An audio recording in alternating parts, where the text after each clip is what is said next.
The Mistress Manual, The Good Girl's Guide to Female Dominance by Mistress Lorelei. Chapter 4, Maintaining Your Relationship, Balancing Fantasy and Reality. Marriage is a noble daring. Dryden. The better your relationship before you try female dominance, the less likely you are to encounter problems after you first exercise your right to rule. Nevertheless, any change in a relationship requires a period of adjustment, and beginning to play out sexual fantasies is no exception. This chapter will help you and your partner to adapt to the changes, avoid pitfalls, and savor the benefits of feminine regime. Personality changes and potential bad reactions. Female dominance may change you, and him, in unexpected ways. Although most of the changes will probably be positive, you could also encounter a problem or two. It may seem that undue stress has been put on various psychological problems in the pages that follow. These warnings are not a sign that every couple who tries female domination is a pair of potential crazies, or that everyone who plays with power is secretly mad. However, dominance play may remind people of various cultural or personal problems, and I would be irresponsible if I didn't address those issues. Most of you will experience minor problems, if any at all. Your new power. After you learn to demand, to command, and to control in your fantasy sessions, you may find yourself becoming more assertive in other situations as well, especially if you were timid instead of confident, girlish instead of womanly. You may undergo a deep transformation. Such an increase in power is normal and natural. You have found a new forcefulness, a new will in yourself, and you are eager to exercise it. More power to you. The world needs strong women. However, your mate, your friends, and your colleagues may have a hard time dealing with your newly assertive ways, and you may even go a bit overboard at first, enjoying your new strength without considering how it affects others. Where you once meekly let others interrupt you, you now speak up. Where you once offered ideas tentatively, as a question, you now offer decisive opinions backed by shrewd arguments. You may hear comments about how much more energetic you seem and how much more confidence you have. You could attribute your new power to therapy or assertiveness training, if you like, or you could tell a few chosen friends about your adventures in the art of female dominance. Why not share the pleasure? However, you may find yourself constantly interrupting others, scorning their ideas, or demanding service as a right from your colleagues. You may have gone too far. At home, you may be queen of all you survey, but at work and with friends, you should be a woman of balance, strong, thoughtful, considerate, and firm. A woman who inhabits her own space fully, but doesn't seek to conquer others' space, any more than she allows others to impose upon her. She competes passionately with her eyes on the goal, not with dirty tricks or cheap shots. And when she wins, she is gracious to those who haven't won. If you have stepped a trifle beyond the line in your first transports of pleasure, do not blame yourself unduly. Time and awareness of others will help you grow accustomed to your queendom. The giddy sensation of dawning power should settle into a calm self-confidence. Bad reactions. His. A man who has always longed to surrender his will to a dominant woman may find himself facing various ambivalent emotions the day after he has actually done so. Perhaps the session was disappointing, or he disappointed himself by being able to endure less pain than he thought he could. Or he thoroughly enjoyed it, but now he feels a little less than manly. Or the session brought up frightening memories or emotions that he must grapple with or try desperately to repress. The disappointing session. This is probably the most common problem. Especially after years of fantasy, a real-life scenario can hardly live up to the fabulous intensity of the submissive dreams. His fantasies may have involved deep humiliation, severe punishment, and slavish services. But he wanted all those things done in that precise order and in that exact way. As abject and helpless as he seemed in those fantasies, they were carefully choreographed to suit his tastes. Even the best planned scenario may not live up to fantasy. Few sessions are perfect, and submissives may feel the whole scene is ruined by a single flaw. Furthermore, there is an unavoidable distance between fantasy as it is dreamed and fantasy as it is enacted. They are never the same. In fantasies, submissives bear intense pain bravely while totally under the command of an impossibly dominant female. The reality of a sore bottom and a slightly unsure mistress, or even one who is confident but simply different than his dreams, may be a crashing disappointment to him. That gap between dream and reality can mar even a skilled mistress's best efforts, especially the first time. This reaction is less and less common as you go on with female domination, as you understand each other's fantasies, grow accustomed to your new role, and learn to relax and enjoy the mental dimension of the fantasy as much as the physical intensity. Reactions to the imperfect session differ, depending on your submissive's temperament.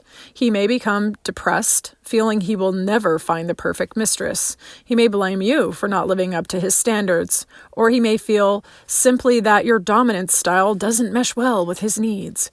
If he accepts that the first time is never the best, that patience, practice, and communication can build a very satisfying fantasy fulfillment, then he may be mildly disappointed but more excited that he has actually enjoyed what he has so long desired. The ideal way for both of you to respond to the disappointing session is to discuss what went wrong and why. The more you know about one another, the more openly you can discuss the action and the fantasy, what worked and what didn't, and better suit to one another you will become. The disappointed submissive.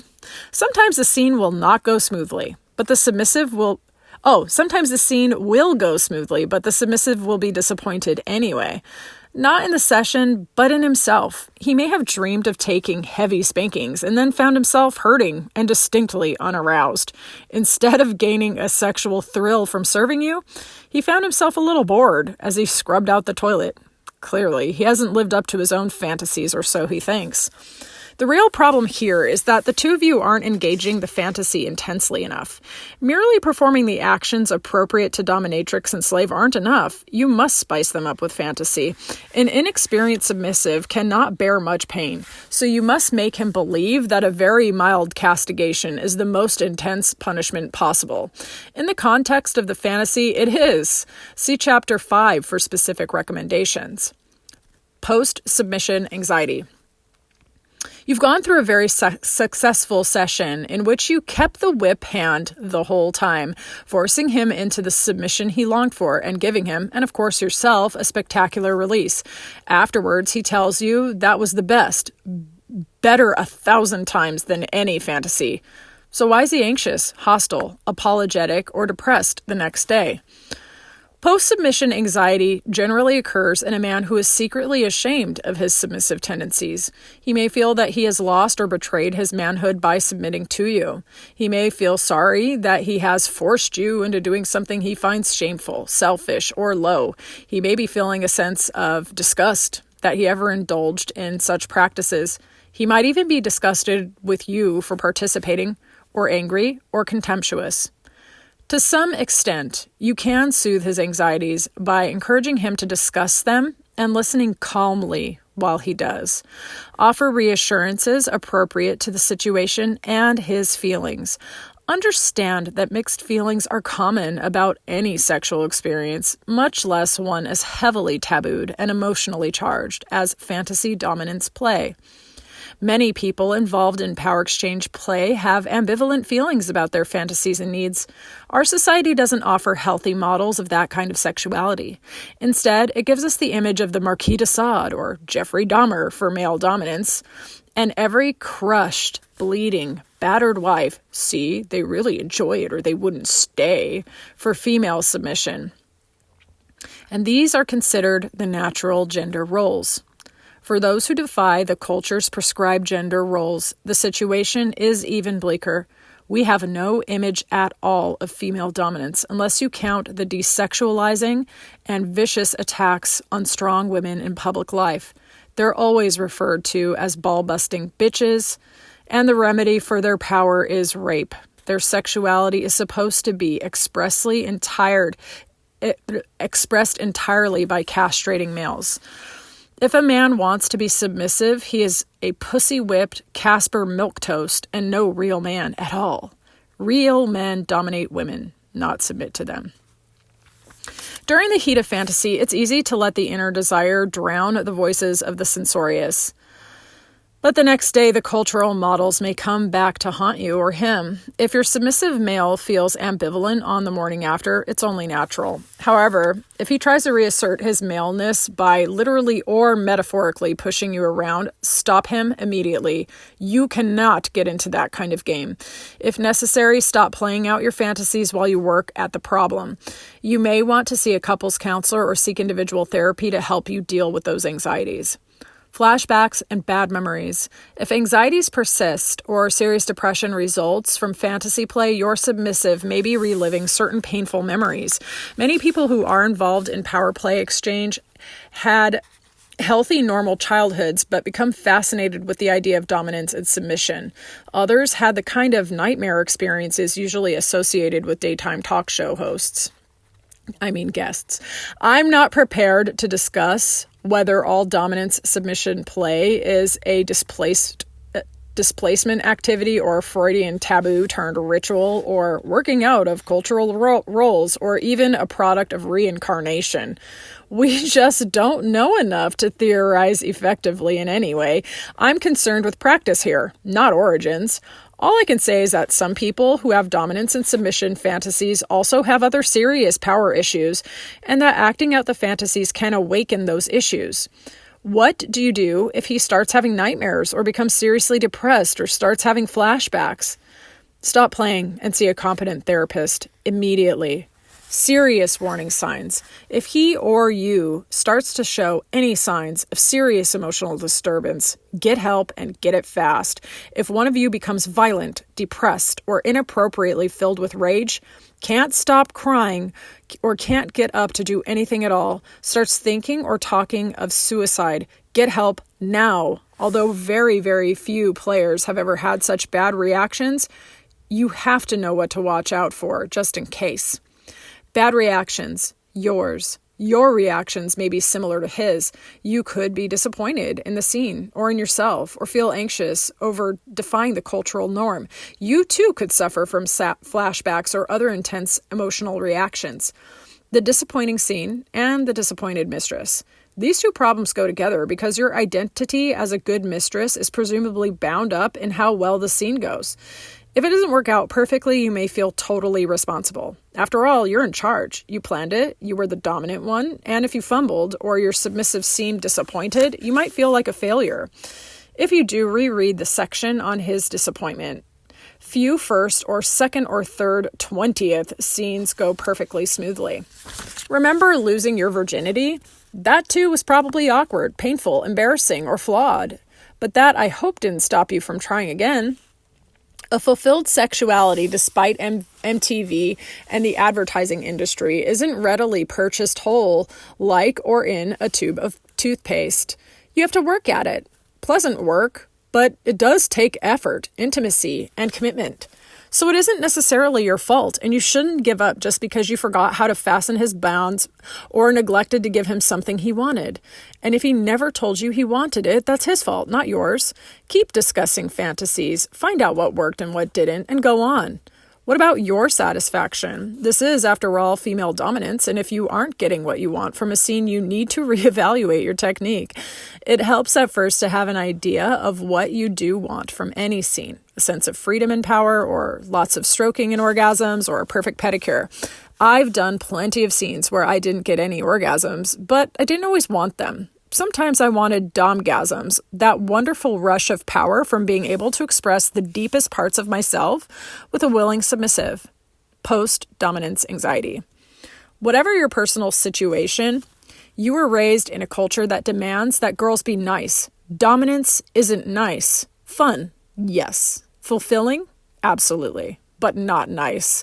The next day you may feel apologetic for hurting him or bossing him around. Worse, you may feel that you violated who you are. You may want to reread chapter 2. The glimpse of power you had may be frightening. You could be watching a whole new self coming to birth. Talk about it. Write a journal about it. Don't just sit and stew, worrying that you're becoming a monster. In all likelihood, you aren't. But if you have no one to talk to, your submissive might not want to discuss it.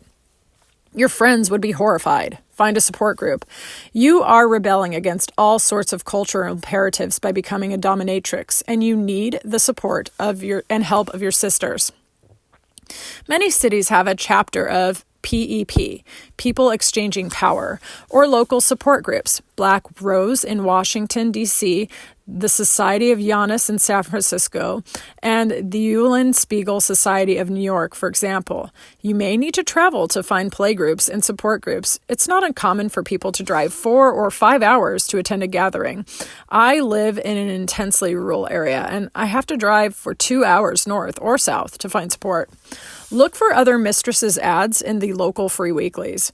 Professionals may not be helpful. Or put an ad in yourself suggesting that you create a DOMS group for discussion, support, friendship, and the exchange of evil ideas. Online forums can give even the most isolated mistress a chance to make friends with DOMs from all over the world, as well as to meet guy DOMs, who can be incredibly helpful friends, and subs of both conventional genders. Guy DOMs have to overcome early training, don't hit girls, and can become solid buddies, even if they do turn green and cross their legs when you talk about CBT.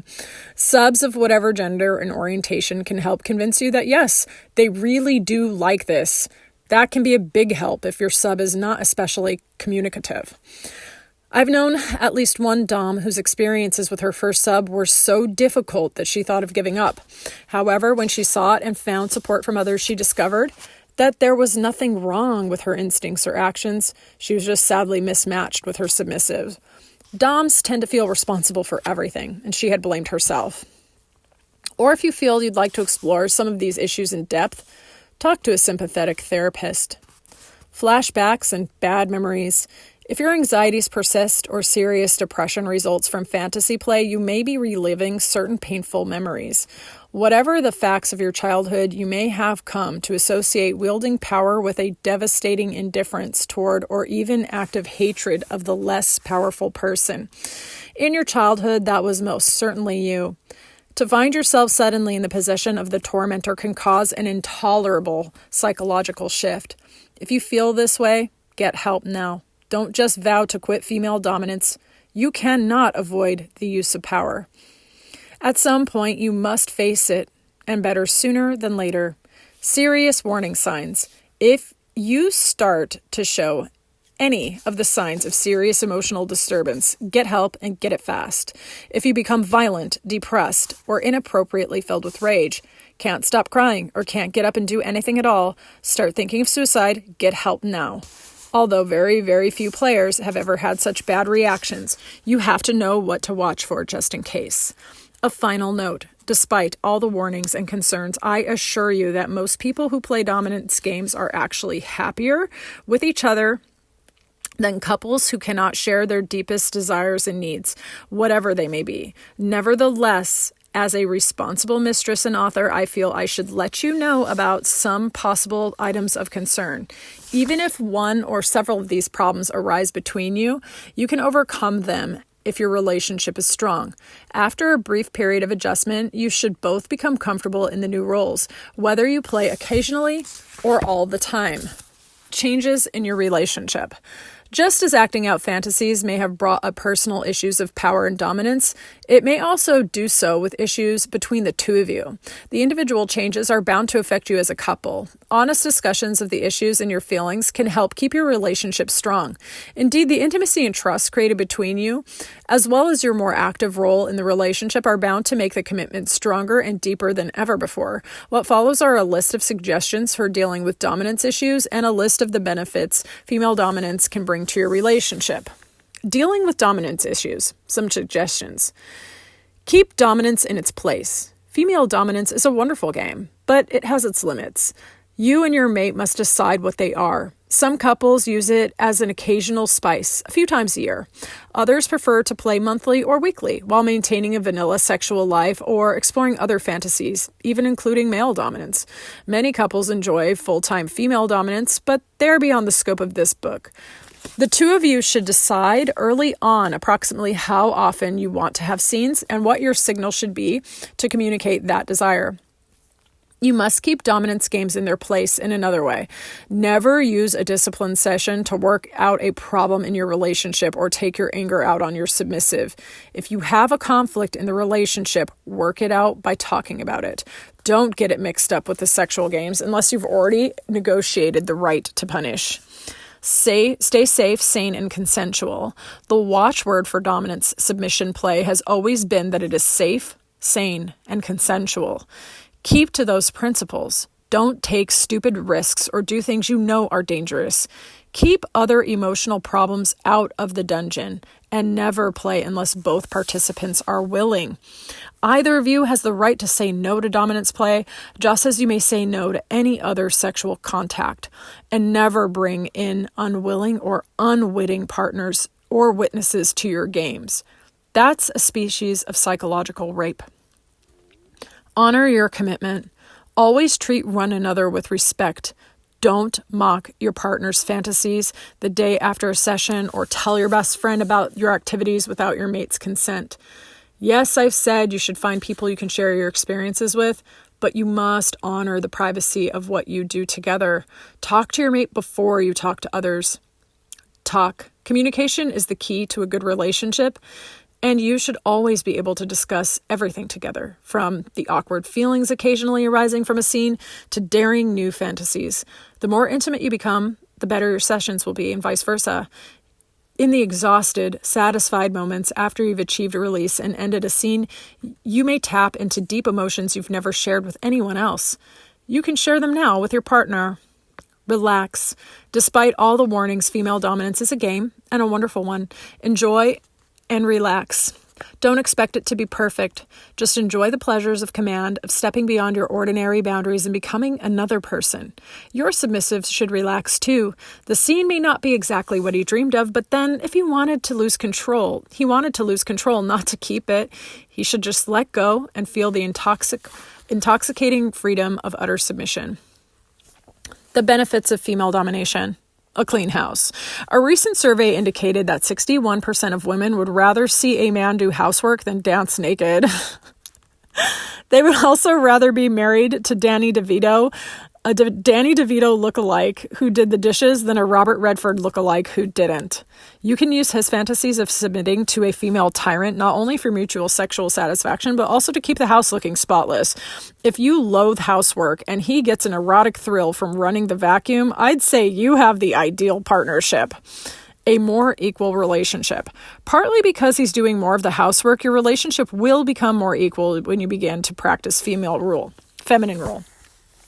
Your new assertiveness will carry over into other parts of the relationship, and his experiences of being out of control of his own destiny will help him to understand just how hard a woman's life can be. More intense sex.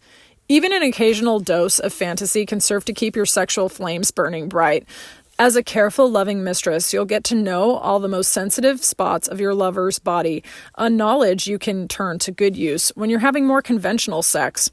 Furthermore, you'll learn to ask for what you want in bed. Sex is always better between two active, involved partners. Perhaps more important, the two of you will keep your imaginations active and alive.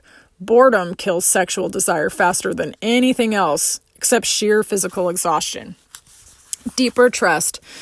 Rarer than good sex is trust, and once you've shared your innermost fantasies with someone who helps you to act them out, who doesn't mock or recoil or injure you, you know you have established trust. The shared vulnerability of acting out fantasies can create a wonderful new intimacy. Nothing can strengthen a relationship like that.